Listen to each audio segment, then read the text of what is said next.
Hello, everyone, and welcome to the AI Security Ops podcast. Today, we have a very special episode. We have several additional people, well, 2 additional people, coming in to help us learn all about how SOC, Security Operations Centers, can take advantage of artificial intelligence, large language models, math, and data, and all of that good stuff, and basically help not only defend, but also track what is happening more effectively, more efficiently, not only to reduce the workload on our very important, very brilliant people, but also to better take care of our clients. So with us today, we have Ethan Robish. Hello. And Hayden Covington. In addition to our usual cast of characters, Dr. Brian Furman. Hey. Derek, are you also a doctor? Dr. Derek I am not. Ah, I did stay at a Holiday Inn Express last night. All right, Actually, honorary Dr. Derek Banks, and I am, of course, Bronwyn Aker. This podcast is brought to you by Black Hills Information Security, where we are pen testing experts extraordinaire, and also Anti-Siphon Training, the home of the, what are we calling it now? Pay forward what you can? Anyway, we specialize in real-world focused cybersecurity training that is also affordable for people who maybe don't have massive budgets, making it easier for real people to achieve real skills so that they can operate in the real world of cybersecurity. Take it away, gentlemen. So one thing I wanted to point out is we can talk about socks in general, whatever kind of socks you like, Argyle socks, plaid socks, whatever. But also probably not widely known still, or maybe it's getting more widely known, is that we actually run a SOC at Black Hills as part of our services. So we're not just pen tests and training. We also have a SOC, and actually there's other tribes of companies too. But anyway, you two work in our BHIS SOC, right? Yeah, that is correct. The SOC was kind of under the radar there for a little bit, where it was mostly, word of mouth, like going between different people that we've worked with, within Black Hills, just kind of in general. And then we had about a year of last year where we just kind of rebuilt everything from the ground up in a way that was more scalable. And so now we're trying to get the word out a little more that, we have an MDR offering that is hopefully, pretty comparable, and hopefully in a lot of places beats everybody else out there. That's the Black Hills thing, right? Is to be the best at whatever it is that we're doing. So the SOC has that same goal. Yeah, I mean, that a lot of things, Black Hills does a lot of things differently than other companies. And that is the SOC is one of those things where we tried to bootstrap it. We didn't take venture capital. We did it from basically, let's just start a SOC. And went down many different roads until we landed on the restructure, which has then probably led to kind of how we can use AI, right? And so I don't really have a script or any questions for you all. I'm sure they'll come up, but why don't we just start with kind of how the architecture is and what we do for folks, and then how AI helps us with that. Okay. Yeah, I kind of have an idea of what Ethan will probably mention, so I'll stray away from the thing he spent a lot of time on. But just generally, our SOC is all now like infrastructure first. So it's all infrastructure as code. Everything's API based. And if you're familiar with AI, you can kind of understand how advantageous that is to us. Because, with a modern agent or MCPs, or even just, a pretty decent agent that's, command line based, you can really reach into pretty much anything. And so that was a pretty big driving factor in the restructuring, is we need to be able to reach into and manage infrastructure. We need to triage and investigate alerts, that tier 1 triage, alert that is going to become, thousands of them. They're going to stack. If we can reach in and analyze those with, a trained model or prompts that we've tested thoroughly that'll allow us to still alert on things that are noisy, but kind of offset some of that with some automated help. So yeah, that was the whole restructuring that kind of brought us to, the platforms that we use now, including, a SOAR platform and email security and things to canaries and the whole deal. So it was a year-long experience. The world of AI, you're only an API key away from the data, right? So yeah. I think that we just, to kind of, from someone who was involved in the SOC and now like overdoing different things after the restructure, like we went away from kind of like the SIM model where you go into a web interface and do a search and where analysts are actively like doing those things to where now we have more of a logic and automation type approach before it bubbles up to an analyst. Is that kind of like the 30,000 foot view of how that worked? That's a good way to put it. Yeah, like the automation pipelines of the SOAR really allow us to do a lot of things. And that's where Ethan's spent a lot of his effort, is building some SOAR magic. But then we can also build on top of the platforms our own like portal. So we have a customer portal that pulls together all of the different parts of our service for customers and provides them management abilities across their endpoints that allows them to search, deployed packages and versions across other endpoints. If there's a vulnerability, like since all of it's API based, we can offer them pretty much anything in this portal. So this being the AI podcast, we should talk about how we're using AI, how we're integrating AI. So one thing that we did not do, Derek, you mentioned this jokingly, but we did not just set up OpenClaw or CloudBot or whatever and say run the SOC, right? Like, wait, you didn't? Oh no. You can tie it into Moltbook and crowdsource the incidents. Yeah. So what can go wrong? I think what we found most effective is instead of trying to, we say OpenClaw jokingly, but like the equivalent would be, just setting up something, connecting it to everything and have the AI try to do everything. And I don't think we would be very effective if we tried to do that. So what we're doing is kind of laser focusing, AI is really good at doing this aspect. And then we plug in over here and like tailor it for this aspect. So it's everything from like Hayden mentioned the portal, like kind of the dashboard that customers can go in and see. AI was heavily used to code that portal, right? And obviously being a pen test company, we had it pen tested by credentialed people, but it's not just like pure vibes. Pure vibes, yeah. Well, a lot of things are pure vibes these days. So when you were saying that, it kind of reminded me of a couple of things, but one in particular, if you'll remember the inverse triangle that I made, where you have all this data, right? And it gets filtered through rules, and you basically, you get like 90% of your stuff you've seen a million times and it's fine, right? And then you get this 10% that you might write some code for to whittle it down any further to where you get to this chunk of data that is like maybe 0.5% of the volume of data you have, and that's what you have the AI go look at. Is that kind of what you're saying is to targeted analysis of specific portions of data? You can go into specifics. It'll be okay. Yeah. So I was talking about like just different aspects that we're plugging in AI. So in the SOAR for sure. It's funny. We talk about AI and everyone thinks it must mean LLMs and, chatbots and stuff. Trust like me, that. But I'm aware of that battle. Right. Yeah. You guys know better than any, but so in the I SOAR, most business, like, LLMs is like 5% of what you can do with like AI, and the other 95% is, other things. Yeah. So we're actually, so that inverse triangle you're talking about, inverse pyramid, to filter down. If we started with all of our alerts, like open the floodgates and gave it to an LLM, we'd be in for a bad time. Like we'd be paying way too much money and not getting great results. And so it sounds like a lot of API usage.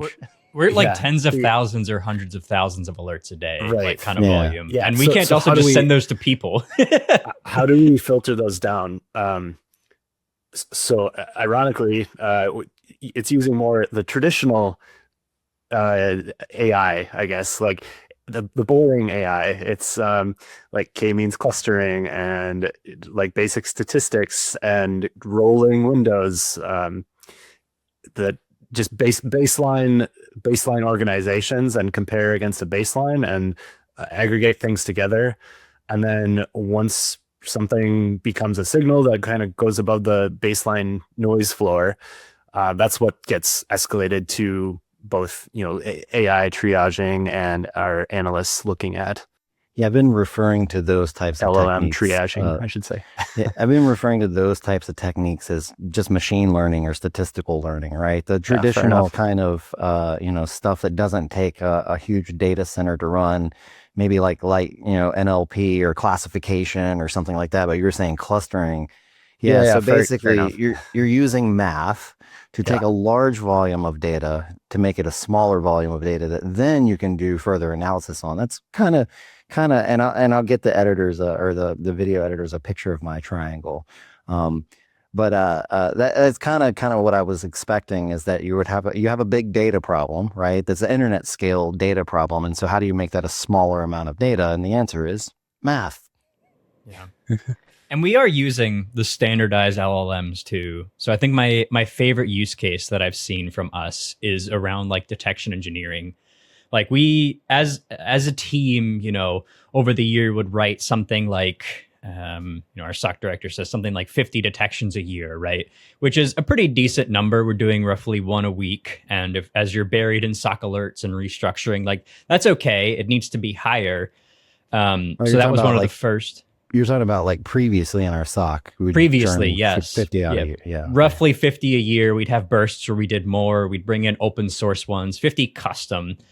Or there's some kind of breach where you're like, oh God, right. we need an alert. Exactly. And so that was one of the first areas we kind of targeted as, can we get some benefit out of this?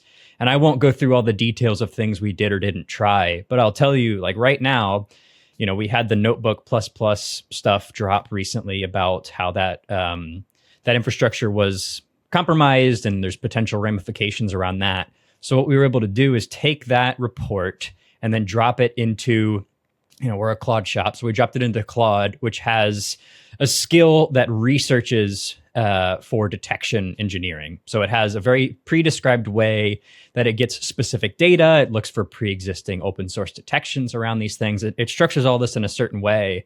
And we can then take that structure and provide it to Claude inside of our Git repos for our detection engineering, which then has very specific and very expansive prompt instructions on how to write our threat detections, which includes everything from another location in that repo that contains mock events, and then it has instructions on step by step what it needs to do to validate before it even makes a push, and then it pushes through GitHub Actions, which then runs it through our rule pipeline and validators and like test deployments against the actual infrastructure that it would be on. And then by the time it gets to in this situation, let's say me, by the time it gets in front of me, it's been tested, validated. There's test events that show that, if this log right here fired, this rule would trigger. And so all I then need to do is, it's like I've been handed an alert from, or a new detection opportunity from like a tier 1 analyst. And I just need to go through and spot check, make sure they did things right, make sure they didn't miss any glaring issues.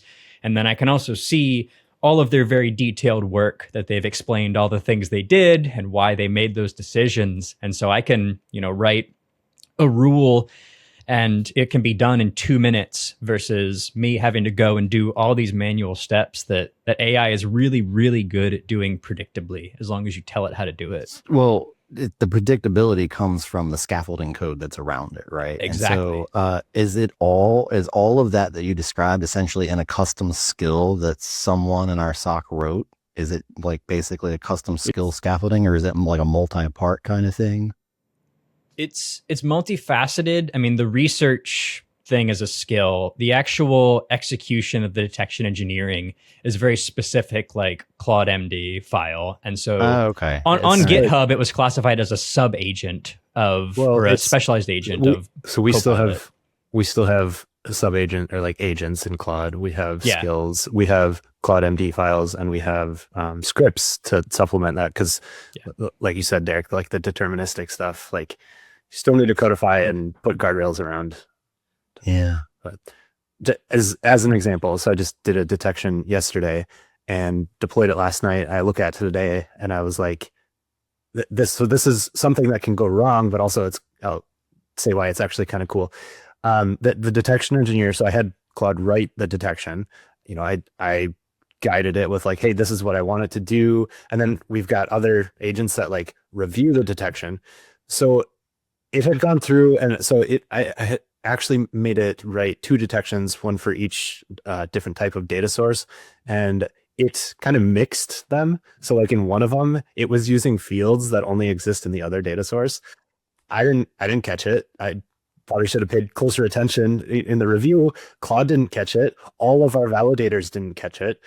So that's not great, but luckily we have a process where like it's an experimental rule at first. It's not like end of the world that it's doing this. But now I can go through and be like, hey, why did we miss this? Like we've got all these layers. We can fix this. Like we can prevent this from happening again. And I don't know. I think that's pretty cool. Like it's like having your teammate learn, but it's like codified. It's like here's the process. The process that you might write in like a SOP, but people actually, like the agents actually adhere to it. Like they're reading it every single time versus humans. You read the SOP a couple times and you're like, I don't need to look at it again. I remember it, and then they forget things. And I've noticed that more on, 2 spectrums of people right now in information security, the curmudgeons that think AI is still a fad and are never going to use it, and the folks who think AI like fixes everything and does everything like perfectly, and none of those are true, right? But it's surprising when AI is wrong, people like to point it out and like, well, but people are wrong too, right? Like that mistake could have been made by a person. And I remember one time a pen test report. I went through a pen test report. I went through tech review and writing review and everything, and it still had a customer name that wasn't the customer in there, right? Like everybody missed it somehow, and so people make mistakes too, and so that's why you have ways to check those things and then double check those things. Yeah, and I think that the entire approach that you described is wonderful because it touches on and solves so many different issues. I mean, the 2 big things that I see there are breaking things down into very discrete tasks rather than one monolithic approach. And then also having that explainability aspect that you can go back and you can look at, through each step of the process of what it did, why it did it, and being able to really troubleshoot it. Because otherwise, like the way that I look at it is if you just try to do everything just like one huge monolithic go and just hope for the best, it's like being like skipping an entire game to the final boss battle and hoping for the best. And it's like, you don't know the controls, you don't know like the mechanics, you don't know how anything works. You're just going to be like, I just hope it goes well. And then what do you do if it doesn't, right? Now you got to go back, you got to restart, like you got to relearn all of that from scratch. And it might not end up saving any time. And so the approaches and the guardrails and everything that you guys described that you have in place, I think is the perfect approach to it. Because Ethan mentioned a part of that, like very briefly about like, it's then code reviewed. Like when we did this all through GitHub Copilot, it's not like just limited to Claude, but it would be very fascinating to watch as we would kick off the actual assignment of this GitHub issue to the agent that would then write the detection. It would then, push this out, which would trigger, the settings we had on our repo that things are automatically code reviewed by GitHub Copilot. So it would push this out, and then Copilot, using a different set of instructions, would then review its own work in a sense. And we could then tag it back and say, hey, you missed this. Can you go fix this? And it would be like a back and forth with 2 personalities of one agent, which was kind of funny to watch sometimes. And other times it wasn't as funny when we had like 100 comments on a Git issue, which that got to be a little much. That one was probably my fault because I tried to merge, I think like 30 AWS rules, and it wrote them in like 20 minutes. And it eventually did a pretty dang good job, but it was a very big PR to review. Yeah, I've actually noticed that with ChatGPT like 5 recently, that like the big model tends to be a little bit more detailed and verbose than I want it to be. Yeah, verbosity has been a problem with LLMs, I know, forever. So, you guys have touched on a couple of things that, as a former software developer, I'm delighted to hear, because the monolith, the huge, massive Uber prompt, to me, that's too much like a black box. And what I'm hearing is that the way you are implementing agents and other agents all over these places, and checks and balances, the granularity that gives so much more control to us as humans, as supervisors of these silicon entities that are acting on our behalf.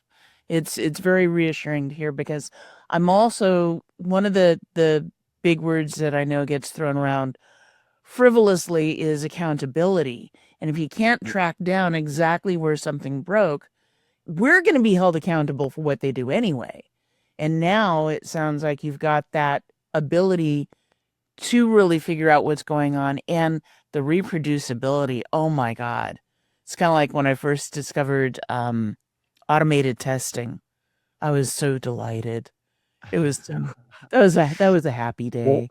that's the thing that I have really enjoyed with how I've been using Claude Code the most recently is having it do testing and debugging like interactively with me.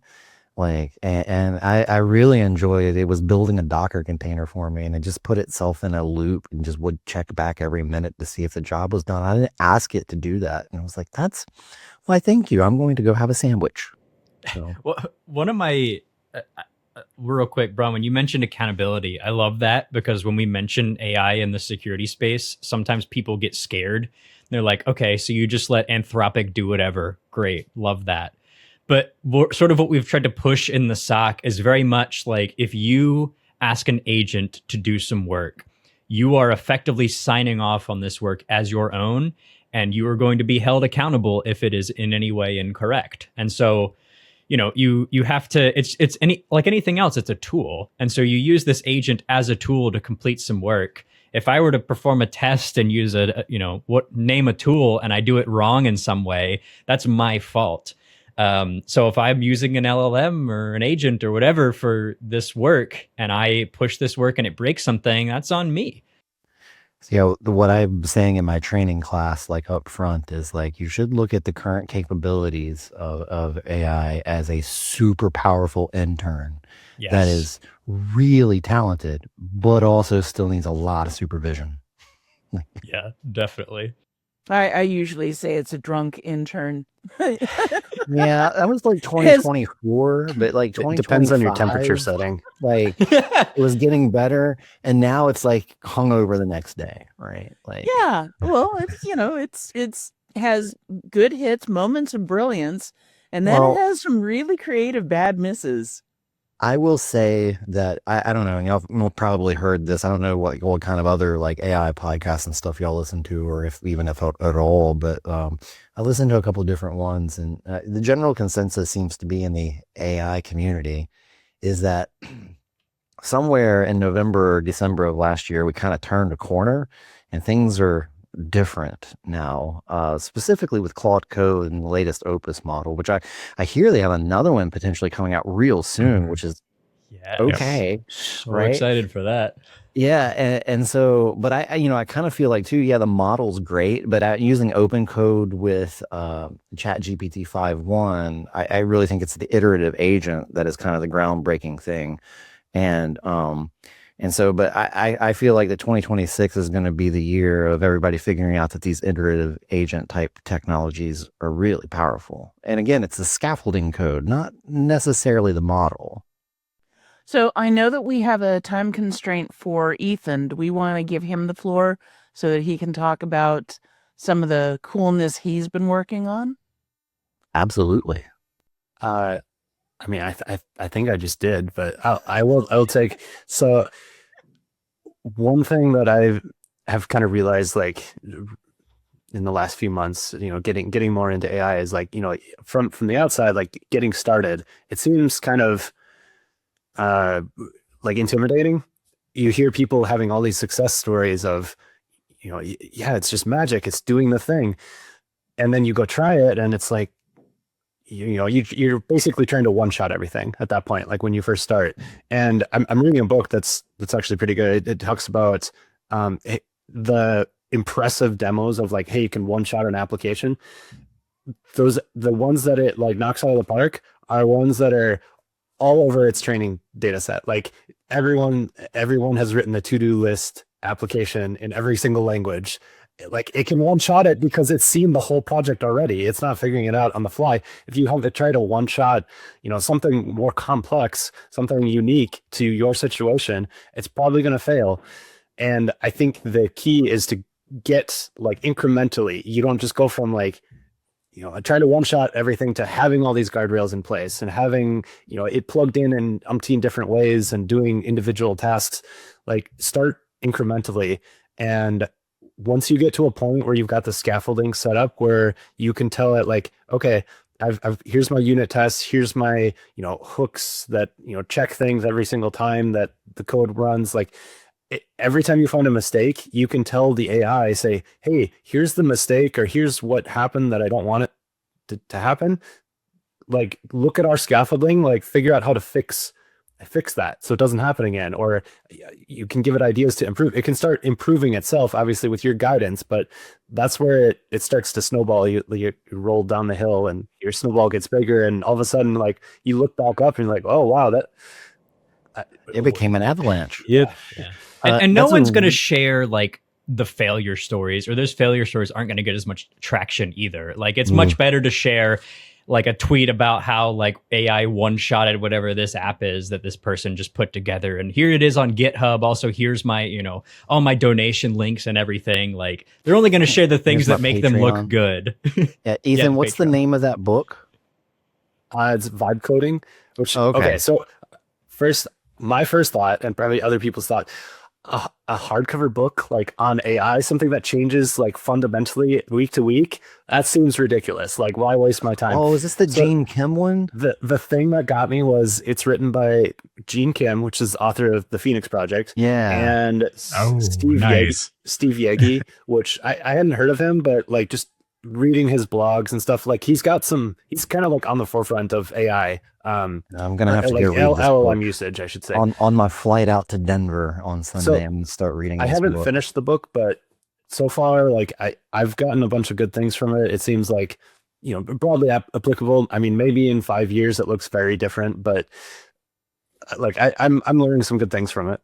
Cool. Well, one thing before we close out, I want to say, in addition to what you just said, that's how I started developing skills. Is I went and got Daniel Meisler's personal AI infrastructure and looked at what he did, and then told Claude, I want a skill to do this. Help, like I said, make a plan for it. We went through the plan and then basically started building the skill that I wanted, and I ended up with a skill that does binary analysis for security flaws, and it actually seems to work. I just need more binaries to test. I'm in the testing phase right now before I say that this is good, right? So AI is remarkably good at helping you build more functionalities on top of it, like better skills, better prompts. Like you can do a lot of things by just using the AI to do those things. Like as we've deployed it across the SOC to our team, people run into issues, and it maybe sounds a little bit rude, but one of the first questions I ask is, well, did you ask Claude how to fix this issue? Like, I'm sure it knows itself pretty well. Right. Yeah. Like, did you ask Claude how to do this thing? Oh, man. Well, hey, I really appreciate y'all coming on to the podcast and talking to us about what's going on in the SOC. If you want to come again at a later date, you're more than welcome to. We're kind of informal around here. And as with all things content related at Black Hills Information Security, it's more of a let's keep putting it out kind of thing than let's wait until we've done something really cool. So if there are things you didn't talk about, you want to come back, after Denver, like in February at some point, just, let us know. Sweet. Thanks. Yeah. Thanks for having us. Thanks, guys. This has been great.